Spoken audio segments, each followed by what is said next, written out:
that God always answers my prayers in the 11th hour.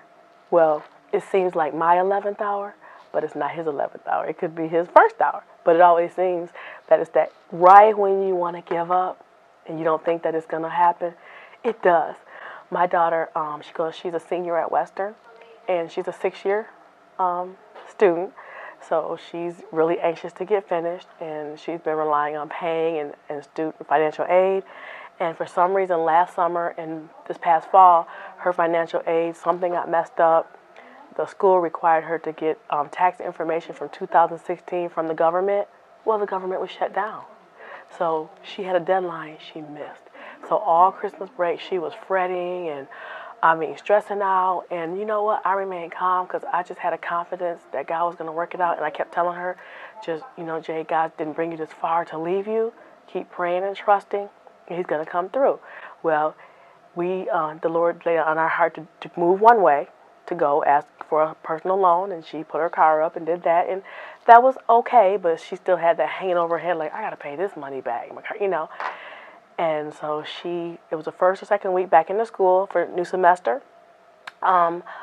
She got a refund check. It was like for $2,000 for her, I believe it was maybe from her fall, whatever, because that money had kicked in because, whatever. So she was like, okay. Well, the next week she said something. She got this message on her email saying, your refund has been processed. And she was like, what? She said, I hadn't even checked my account or anything because I wasn't expecting anything.